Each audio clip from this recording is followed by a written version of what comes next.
बंधुगण मु आपन को स्वागत करुछि ब्रजेंद्र सार यूट्यूब चैनल रे। बंधुगण आपण माने जदि एही चैनल रे नुआ अछंती ताहाले एही चैनल को सब्सक्राइब कर दियंतु, कारण आगक आସୁଥିବା समस्त सरकारी नियुक्तिर विज्ञप्ति किमा सूचना गुड़िक प्रथमे पाइबा पे। बंधुगण आसीगला आपनकर कृषि विभाग तरफ आपनकर नियुक्ति, आपनकर फैसिलिटर, आपनकर डीए एसआई आपनकर रहिछि पदवीर नियुक्ति आवेदन बंधुगण आरंभ हो जाइए। संपूर्ण विवरणी ए वीडियो देखा, बयस, दरमा, शिक्षागत योग्यता। चलतु वीडियो टी आरंभ करवा। बंधुगण वीडियो आरंभ करने पूर्व डिस्क्रिप्शन में लिंक अच्छी टेलीग्राम ग्रुप आपण मैंने से लिंक रे क्लिक करके ब्रजेंद्र सार ऑफिशियल टेलीग्राम ग्रुप रे जॉइन हो जातु, कारण आपण मैंने यही ग्रुप रे समस्त सरकारी नियुक्तिर आवेदन करने लिंक एवं पीडीएफ गुड़िक एवं सब सूचना गुड़िक ये पाइज। बंधुगण निश्चित भाव में जॉइन हो जातु। बंधुगण यही निजुक्तिटा आपणकर रहुछि प्योरली आपणकर कॉन्ट्रैक्चुअल चुक्तिभित्तिक निजुक्ति। आपणकर वर्षे पई आपणकर रहिछि निजुक्ति, आपणकर रहुछि आपणकर 2026-27 पे आपनकर फाइनेंशियल टारगेट एटी देखि परथिबे।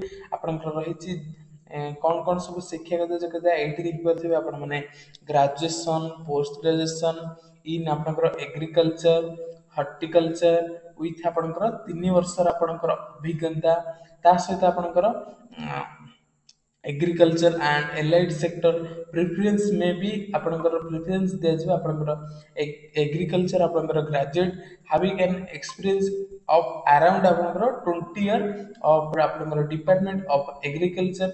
आपनकर तापर रही छै आपनकर regular government employees of the department of agriculture, से माने आपण माने आवेदन करि परिबे नाही। बंधुगण आपनकर फैसिलिटर पे तापर आपनकर रहिला द कैंडिडेट शुड हैव आपनकर नॉलेज ऑफ आपनकर एग्रीकल्चर एक्टिविटीज रे आपनकर अभिज्ञता थिबार अछि एवं आपनकर नॉलेज थिबार अछि। तापर आपनकर रहिला the candidate must have good communication, माने आपण छात्र एवं छात्री मैंने आपण मैंने गुड कम्युनिकेशन स्किल थिबार अछि। आपण मैंने लोकन संगे कथा होई पारथिबार अछि। तार आपण रहिले रहिला आपनकर the candidate should be proficient handle one आपण मैंने कंप्यूटर एवं स्मार्टफोन व्यवहार करि पारथिबार अछि। बंधुगण तापर देखिबे आपण मैंने आवेदन किपरि करिवे। एटी देखि पारथिबे आपण मैंने जो ए फॉर्म टी रहिला मु देखे दोछि आपनको। ए जो फॉर्म टी रहिला एप्लिकेंट आपनकर एप्लीकेशन फॉर्मेट फैसिलिटर बंधुगण आपनकर रहिछि। एठी आपनकर गोटे पासपोर्ट साइज फोटो लगेबे। तापर आपनकर एठी आपनकर रहिला आपनकर नामटी लिखिबे। एठी तार आपनकर रहिला एठी आपनकर बापांका नाम किबा आपनकर स्वामींका नाम लिखिबे। एठी आपनकर पुरुष किबा आपण माने महिला एठी लिखिबे। तापर आपनकर रहिला एठी आपनकर जन्म तारीख लिखिबे। तार आपनकर रहिला एज आज ऑन आपनकर क्लोजिंग डेट ऑफ एडवर्टाइजमेंट आपनकर केते रहउची। तार आपनकर मैरिटल स्टेटस बाहाइसति कि ना अविवाहित अछंती। तार आपनकर रहिला आपनकर ठिकानाटी एठी लिखिबे। तार आपनकर परमानेंट ठिकानाटी एठी लिखिबे। तापर आपनकर रहिला नेशनलिटी एठी लिखिबे।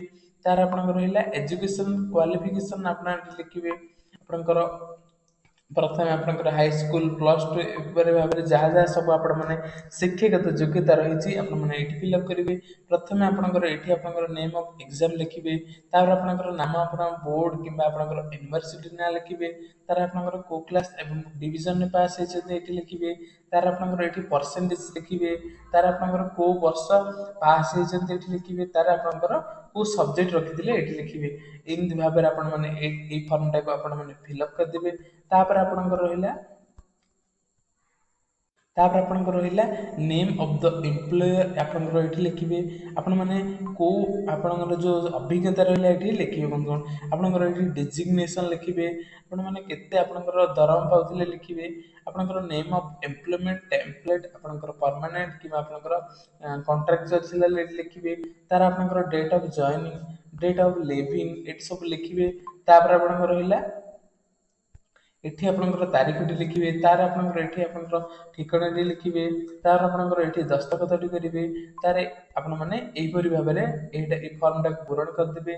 ତା ସହିତ ଆପଣଙ୍କର ରହିଲା ଯେଉଁ ସବୁ ଆପଣମାନେ ସାର୍ଟିଫିକେଟ୍ ଆପଣମାନେ ଏଇଠି ଫିଲ୍ଅପ୍ କରିଥିବେ, ତାର ଆପଣମାନେ ଏଠି ଆପଣଙ୍କର ଜେରକ୍ସ କପି ସହିତ ଆପଣମାନେ ପହଞ୍ଚିଯିବେ।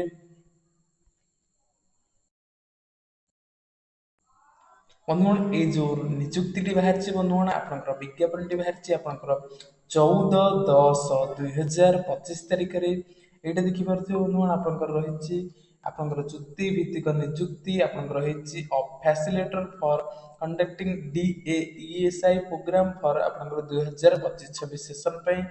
ଏଇଠି ଦେଖିପାରୁଥିବେ ଆପଣଙ୍କର ରହିଛି ଅଫିସ ଅଫ ଦ ଆପଣଙ୍କର CDAO କମ୍ ପ୍ରୋଜେକ୍ଟ ଡାଇରେକ୍ଟର ADMA ଆପଣଙ୍କର ସୁନ୍ଦରଗଡ଼ ଜିଲ୍ଲା। ଏଇଠି ଦେଖିପାରୁଥିବେ ତାଙ୍କର ଇମେଲ ID ବନ୍ଧୁଗଣ ରହିଛି। ବନ୍ଧୁଗଣ ଏଇଠି ଦେଖିପାରୁଥିବେ ଆପଣଙ୍କର ଏଇ ଯେଉଁ ନିଯୁକ୍ତିଟା ରହିଲା ଆପଣଙ୍କର ପିଓରଲି ଆପଣଙ୍କର ଚୁକ୍ତିଭିତ୍ତିକ ନିଯୁକ୍ତି। ତାପରେ ବନ୍ଧୁଗଣ ରହିଲା ଆପଣମାନେ କିପରି ଭାବରେ ଆବେଦନ କରିବେ ଏବଂ ଆପଣଙ୍କର ଇଣ୍ଟରଭ୍ୟୁ କିପରି ରହିଛି। ଏଇଠି ଦେଖିପାରୁଥିବେ ଆପଣମାନେ ଯେଉଁ ଆବେଦନ କରିଛନ୍ତି ବନ୍ଧୁଗଣ, ଆବେଦନକାରୀ ଆପଣଙ୍କର କ୍ୱାଲିଫାଇଂ ନର୍ମସ ଅନୁସାରେ ଆପଣମାନେ ଯଦି ଚୟନ ହେଉଛନ୍ତି, ତାହେଲେ ସେମାନେ ଗୋଟେ ଆପଣଙ୍କର ତାରିଖଟି ଆପଣଙ୍କର ଅନଦର ଡେଟ୍ ଆପଣଙ୍କର ଇଣ୍ଟରଭ୍ୟୁ ତାରିଖ ଆପଣଙ୍କର ରହିବ।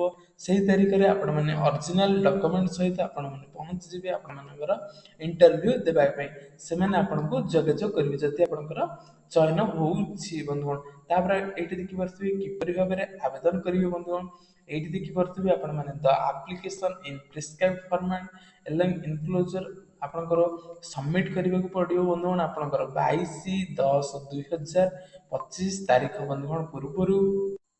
ଏଇଠି ଦେଖିପାରୁଥିବେ ଆପଣଙ୍କର ଇନ୍ ଅଫିସ କାର୍ଯ୍ୟାଳୟ ଆପଣଙ୍କର ରହିଛି ଆପଣଙ୍କର CDAO। ଆଉ ଏଇଠି ଦେଖିପାରୁଥିବେ ଆପଣଙ୍କର CDAO କମ୍ PD ଆପଣଙ୍କର ATMA ଆପଣଙ୍କର ସୁନ୍ଦରଗଡ଼ ବାଇ ରେଜିଷ୍ଟ୍ର ପୋଷ୍ଟ କିମ୍ବା ଆପଣଙ୍କର ସ୍ପିଡ ପୋଷ୍ଟ ମାଧ୍ୟମରେ, କିମ୍ବା ଆପଣଙ୍କର ରହିଛି ଆପଣଙ୍କର କ୍ୟାନ୍ ବି ସବମିଟେଡ୍ ଆପଣଙ୍କର ପର୍ସନାଲି ଆପଣଙ୍କର ହ୍ୟାଣ୍ଡ କିମ୍ବା ଆପଣଙ୍କର ନିଜେ ଆପଣଙ୍କ ମାନେ ଫିଜିକାଲି ଯାଇକି ଆପଣମାନେ ଆବେଦନ କରିପାରିବେ। ଯଦି ଆପଣଙ୍କୁ ସମୟ ତ ହେଇଗଲାଣି ବନ୍ଧୁଗଣ, ଯଦି ଆପଣଙ୍କର ପୋଷ୍ଟ ରେଜିଷ୍ଟର ପୋଷ୍ଟ କିମ୍ବା ସ୍ପିଡ ପୋଷ୍ଟ ମାଧ୍ୟମରେ ପହଞ୍ଚି ପାରିବେନି, ତାହେଲେ ଆପଣମାନେ ଫିଜିକାଲି ବନ୍ଧୁଗଣ ଆପଣମାନେ ଯାଇକି ଆବେଦନ ପତ୍ର ତା ସହିତ ଆପଣଙ୍କର ଜେରକ୍ସ କପି ଦେଇପାରିବେ ବନ୍ଧୁଗଣ। ଚାଲନ୍ତୁ ବନ୍ଧୁଗଣ ଦେଖିବା ଏହାର PDF ଟି କୋଉଠି ପାଇବେ। ବନ୍ଧୁଗଣ ଡିସ୍କ୍ରିପ୍ସନରେ ଲିଙ୍କ ଅଛି ଟେଲିଗ୍ରାମ ଗ୍ରୁପର, ଆପଣମାନେ ସେହି ଲିଙ୍କରେ କ୍ଲିକ୍ କରିକି ପହଞ୍ଚି ଯାଆନ୍ତୁ ଆପଣଙ୍କର Brajendra sir official Telegram group. ଆପଣମାନେ ଏହି ଗ୍ରୁପରେ ଆଗକୁ ଆସୁଥିବା ଆପଣଙ୍କ ମାନ ସରକାରୀ ନିଯୁକ୍ତିର ଆପଣମାନେ ପ୍ରଥମେ ବିଜ୍ଞପ୍ତି ଆପଣମାନେ ଏହି ଗ୍ରୁପରେ ଆପଣମାନେ ପାଇପାରିବେ ବନ୍ଧୁଗଣ। ନିଶ୍ଚିନ୍ତ ଭାବରେ ଆପଣମାନେ ଯଦି ନିଯୁକ୍ତିର ବିଜ୍ଞପ୍ତି ପ୍ରଥମେ ପାଇବାକୁ ଚାହୁଁଛନ୍ତି, ନିଶ୍ଚିନ୍ତ ଭାବରେ ଜଏନ୍ ହେଇଯାଆନ୍ତୁ ବନ୍ଧୁଗଣ। ଯଦି ଆପଣଙ୍କୁ ଏଇ ଭିଡ଼ିଓଟି ଭଲ ଲାଗିଥିବ, ତାହେଲେ ଲାଇକ୍ କରନ୍ତୁ ଏବଂ ଆପଣଙ୍କ ସାଙ୍ଗମାନଙ୍କ ସହିତ ସେୟାର କରନ୍ତୁ ଏବଂ ଆପଣଙ୍କ ମତାମତ କମେଣ୍ଟ ସେକ୍ସନରେ ଦିଅନ୍ତୁ ଆପଣଙ୍କୁ ଭିଡ଼ିଓଟି କିପରି ଲାଗିଲା। ବନ୍ଧୁଗଣ ଏହି ଭିଡ଼ିଓ ଦେଖିଥିବାରୁ ଆପଣଙ୍କୁ ଅଶେଷ ଅଶେଷ ଧନ୍ୟବାଦ ଧନ୍ୟବାଦ ଧନ୍ୟବାଦ। ଜୟ ହିନ୍ଦ, ଜୟ ଓଡ଼ିଶା, ଜୟ ଜଗନ୍ନାଥ।